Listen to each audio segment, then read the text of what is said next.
welcome to the Faith Science Podcast. My name is Tyler Bublitz, and welcome back to the 20th Sunday after Pentecost for the week of October 23rd, 2022, and I'm excited to have you here. I'm excited to dig in this week's podcast, and I'm excited that if you didn't check out the special 250th episode announcement type thing that I put out earlier this week, I'd highly recommend it. It's probably the longest podcast I have ever put out, and probably the longest I will ever put out for probably a good at least 100 episodes or more. Really gets into a little bit talking about the backstory of what we've haven't been told about this podcast publicly before, kind of what goes on a little bit behind the scenes. Definitely making sure I get a few public thank yous out, and there's definitely a lot more who deserve to be there, but also just giving you a little bit of background on what's all gone on. What does it all take and mean to look and dig into a faith and science podcast week after week after week for 250 straight weeks? So it's something that honestly, it was really fun to record. It was really interesting to actually get behind a mic and just be able to freely talk. Don't have a text to look at to help guide the conversation, but also be able to kind of get some things off. And again, just like typical, the moment that you quit recording, there's plenty of other additional stories that come to mind. So there'll obviously and be plenty of other things to eventually tell, different behind the scenes stories that have happened in future of these types of updates. But it's really fun to be able to be at this point. It's really exciting to be at this point as we are knocking on the door of 5 years. But it's also really empowering to know that there are people who are listening. There are people who are tuning in and hearing what we're talking about. And I think it plays really well into just thinking about where we're moving. And this week, I think, is no different. I think there's a lot of stuff to get into, so let's just jump into it. But before we do, we have to look at last week's question, which was, how are you protecting this gift? This gift being last week talking about the world and looking at the gift of what God has given us in creation.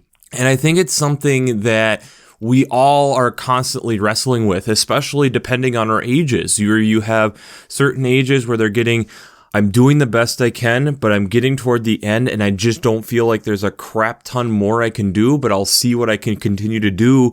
Meanwhile, where there's people who are my age and younger who are much like, there's a lot of things and just we need to be taking and embodying ourselves and be able to recognize this is a gift and how do we treasure this thing, but also realizing the gift is changing because of our actions, and then how do we still try to help hold on to that a little bit, I think is really interesting.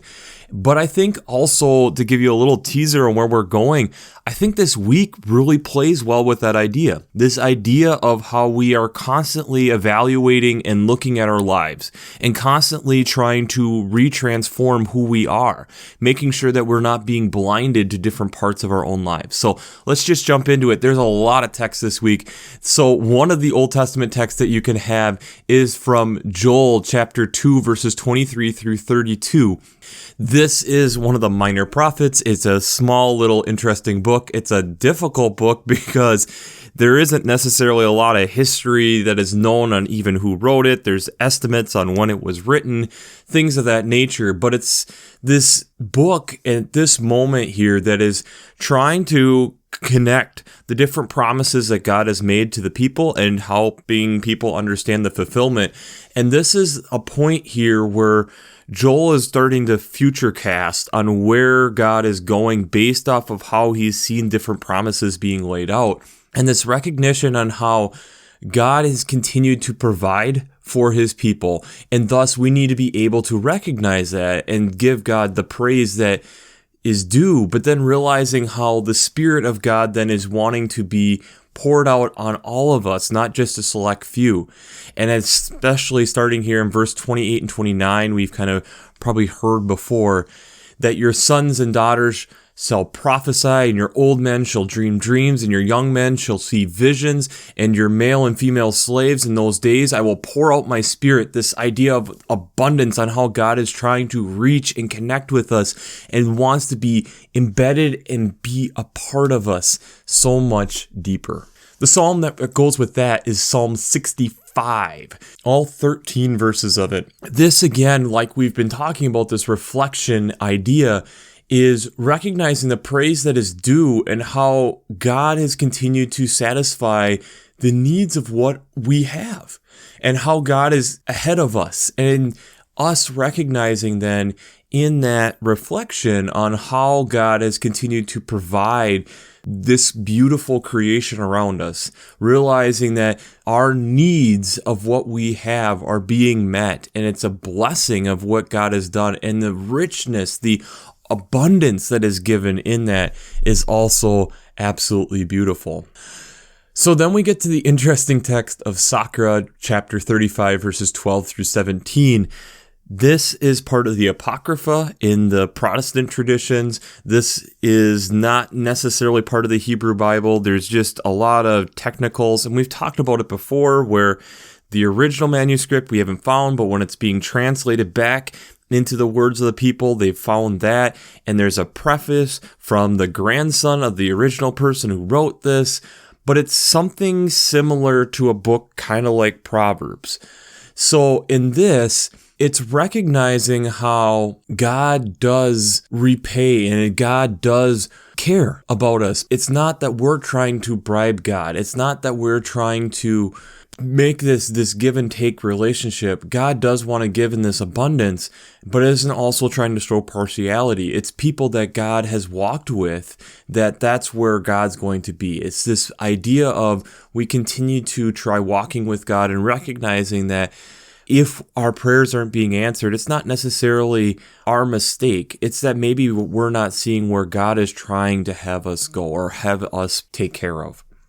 We are continuing then alternatively with Jeremiah chapter 14 verses 7 to 10 and 19 through 22, continuing these warning of things to come, but it's this recognition of why are we putting our hope in other things? Why are we not recognizing who God is and that this is amazing that God does care about us, but also in that God realizes that we are this wandering people, and he does remember the sins and the iniquities, but he also, as we know, as continuing in this book, he does want to forgive, but it's this idea of how God does want to have this relationship with us, and it's Jeremiah writing to the people, do you not understand how much God does want to have this relationship with us? And how God has continued to deliver, especially as when we're following, it's when we're parting from that path, that's when a lot of hardships come. The psalm that goes with that is Psalm 84, the first 7 verses of it. And it's, again, the idea of how our soul longs for this recognition of God, and how recognizing as we see God more and more, how God does provide for even the sparrow and gives a place for them to lay their eggs and have a home. And why wouldn't God be able to do that then also for us? Making sure that we are taken care of, but it's also in that recognition of who God is. The epistle text is again out of 2 Timothy chapter 4, verses 6 to 8 and 16 through 18. Again, we have to remember that Paul is in prison at this point writing to Timothy, and you get that this is nearing the end for Paul just in these texts, and how I have continued to keep the faith as I am walking this out. But also then in verse 16, we kind of get this shift, especially because of the jump in the text, on how no one came to my support as I was deserted, but it was God who gave him the strength to continue on, and it was God who was there actually with him.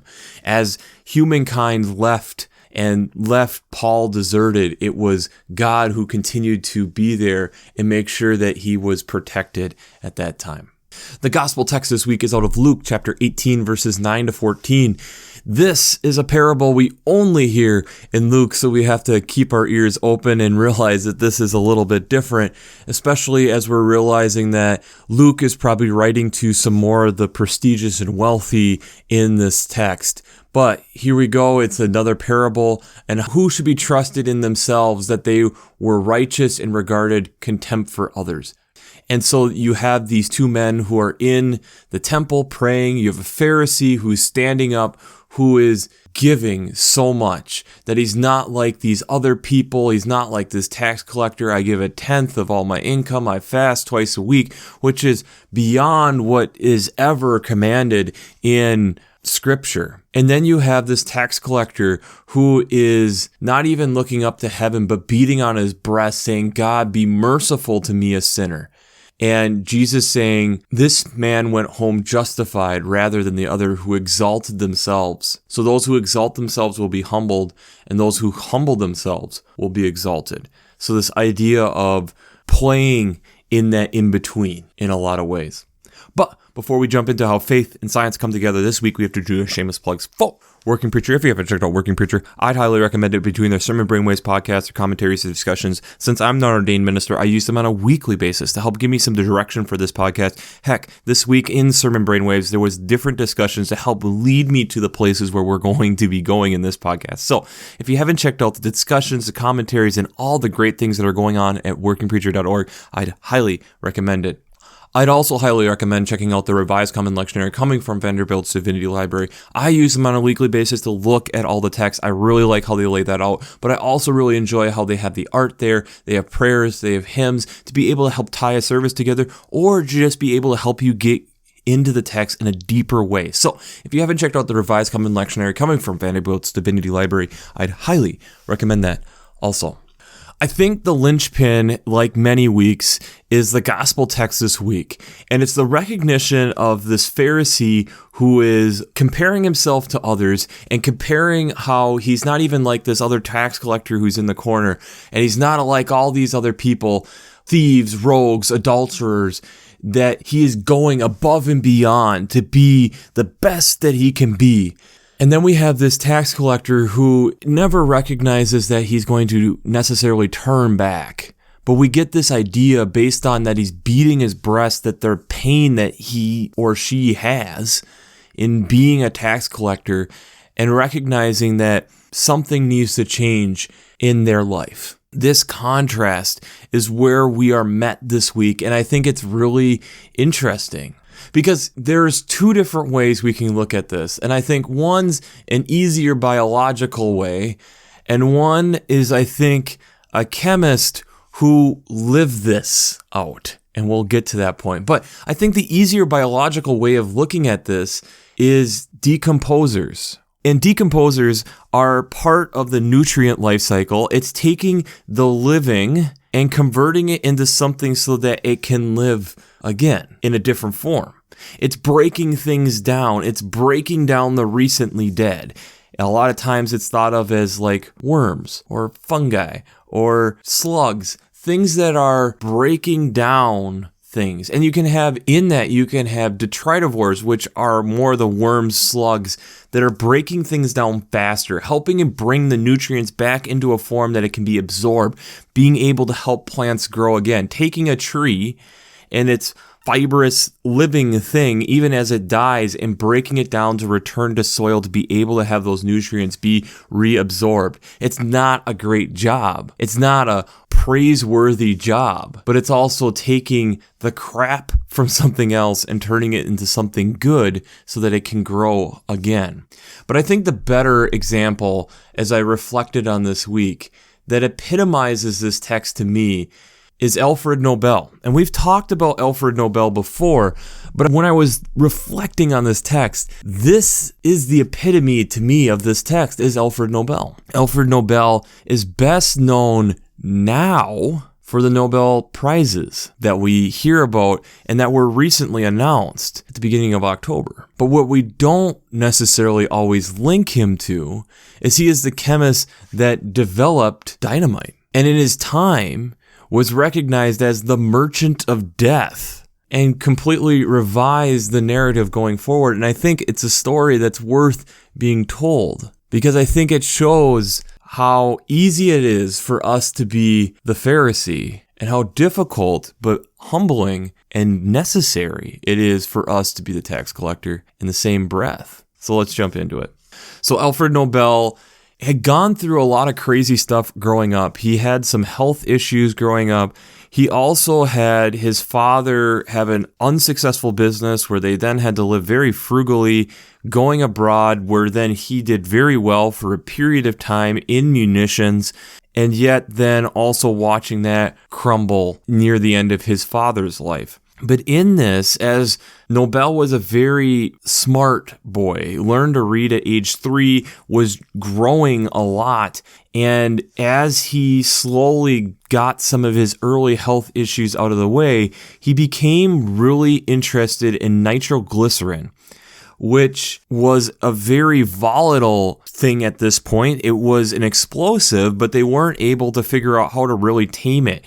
And so then he spent time, as he became a young man, working on, one, the family business, but after that, trying to tame nitroglycerin. In September of 1864, in this process of trying to be able to develop a way of taming this nitroglycerin, there was an explosion at the factory where he was, and it killed one of his brothers. In doing this, he felt more vindicated that I have to figure out how to tame this stuff. So he ended up building a factory in a place that had some fossil-infused soils, which help more neutralize the nitroglycerin. Essentially what happened is that the clay and shells that were in the soil act as sorbents, which then absorb a lot of the liquids and gases, which then made it less volatile, made it so it kind of more was put to sleep, along with the stabilizers that they also added in. In doing that, he had now kind of helped to harness the potential of dynamite. And in doing that, he then also had to build off blasting caps to be able to wake this stuff up. He is quoted on saying, "My dynamite will sooner lead to peace than 1,000 world conventions. As soon as men find out that in one instant whole armies can be utterly destroyed, they surely will abide in golden peace." Nobel was convinced that in this research, in what he was doing, this was a peace-filled journey. This was something that was going to make the world a better place. And in fact, he then continued to double down as dynamite was, yes, very popular and making him quite wealthy. He looked into gelignite, which then was safer, easier to shape, and made a bigger explosion yet. And yet again, lined the coffins of his own estate. And as things continued to happen, he ended up then working on ballistic, which was a smokeless propellant using nitrocellulose and nitroglycerin and used in the cartridges of Italian rifles. He was living out what he was seeing as his goal and mission in life. In 1888, he realized things hadn't gone quite the way that he had expected. One of his other brothers died who had been in munitions also and had been working more the family business side. But when the news turned up, papers thought it was Alfred who had died instead of his brother Ludwig. In doing that, you had newspaper titles such as "The Merchant of Death is Dead." And as Alfred was reading these, he realized that how the world had perceived what he was doing wasn't as how he had initially intended it to be. He then, in 1893, started working on a will that took 2 years, and on the 27th day of November in 1895, he signed his will. In his will, it gave 94% of his total wealth, the equivalent of $265 million, a little over that, to be able to then create 5 prizes that would be, as quoted, during the preceding years have conferred the greatest benefit to mankind. And these categories were physics, medicine, chemistry, literature, and peace. And at the turn of the 20th century, we added economics. A little over a year after his will is created, Alfred Nobel passes, and 5 years after Alfred Nobel dies, the first of his prizes are given out. As we know now today, these are perceived as the greatest gift that can be bestowed on somebody, especially within the science community. These are lifetime achievement awards, being able to discover something that has lasting impact on these different communities. When we look at this, we see these in these texts and how the Luke text kind of ties all these different other texts together. The idea of us being able to recognize how God is continuing to provide for us and not getting too high that we're ignoring it, but also walking alongside so that God can continue to pour into us as we read in Joel, recognizing in Psalm 65 how God has provided so abundantly for us and how rich it is and how easy, as we know, but how easy it is for us to ignore that. Sakra being able to recognize this isn't a bribe, this is a relationship that God is trying to have, having us be able to see the way that God sees. Jeremiah recognizing that yet again, what are we doing? How God has continued to be there and yet we're wandering? Why are we wandering? God continues to provide for us. Why are we letting that go? And how God does provide, gives us a place, gives us shelter, gives us a place when we are following in the ways of where God is wanting us to be, coming from Psalm 84. And Paul coming in the 2 Timothy text on how God has given him the strength to be able to do it even when everybody else rejected what had been done. Alfred Nobel had created the amount of wealth that would set him and his family up for generations. But the issue was he never had children.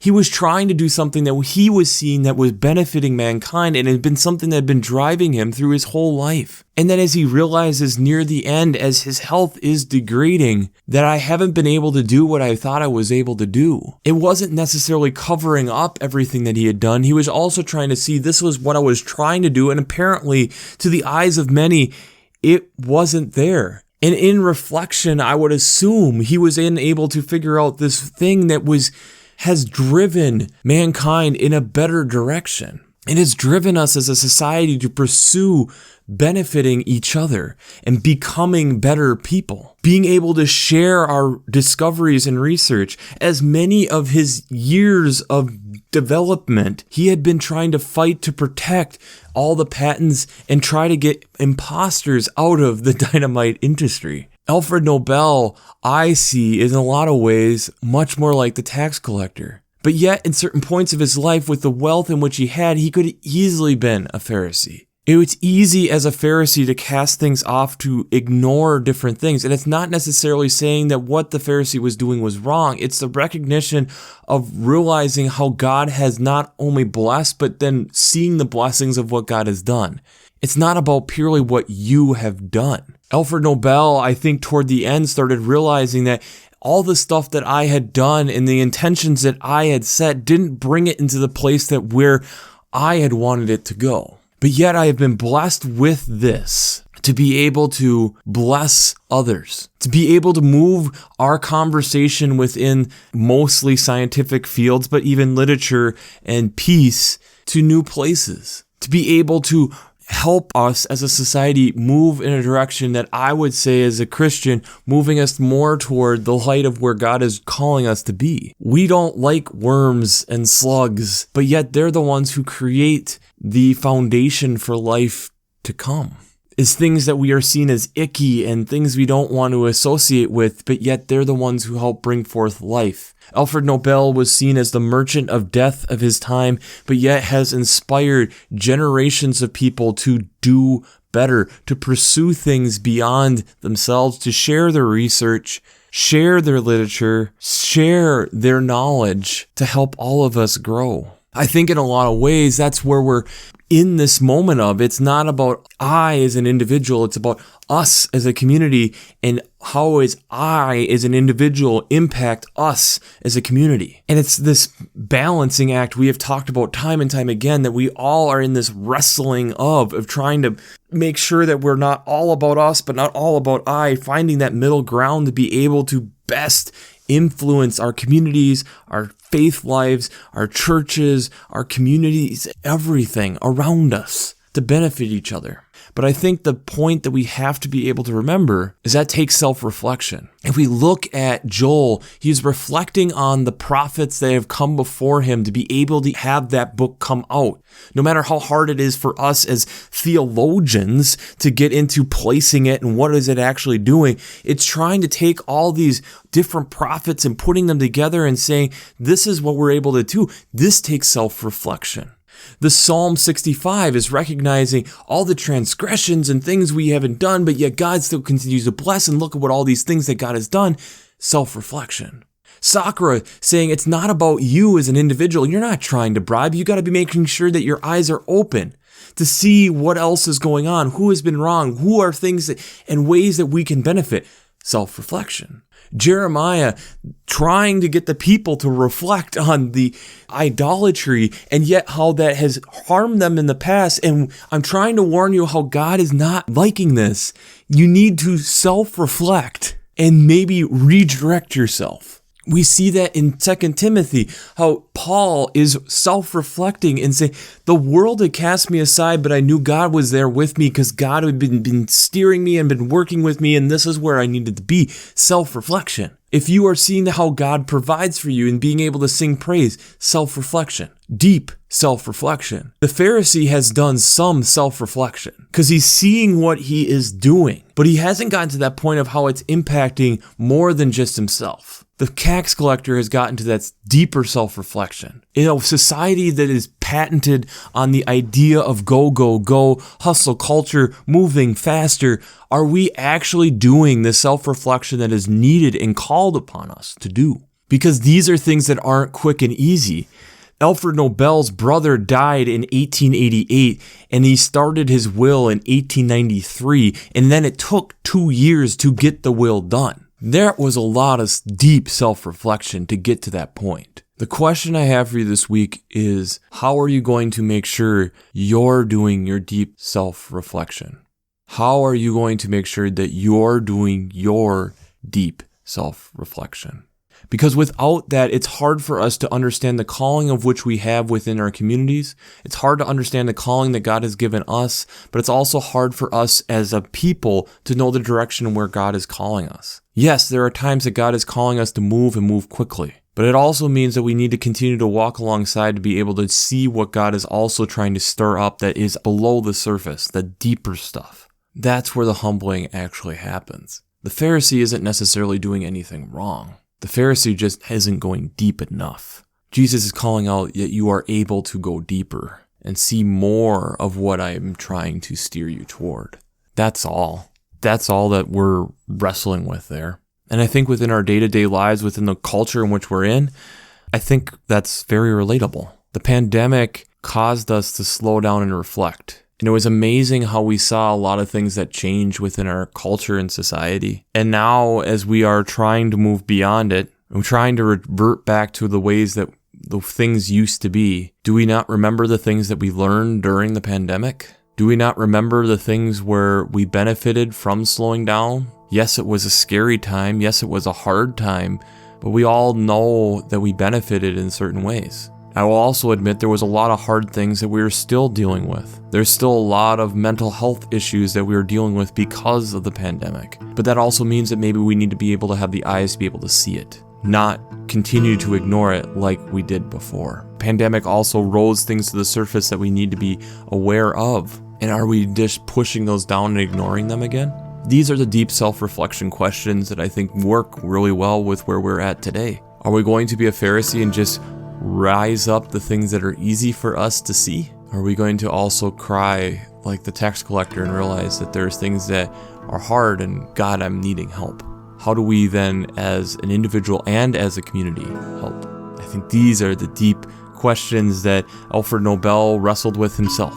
I think these are the deep questions ourselves that we need to wrestle with, to be able to move in the direction and be able to see where God is moving us today. So, we'll wrap this up as we always do. I pray God blesses you through your faith and amazes you through science.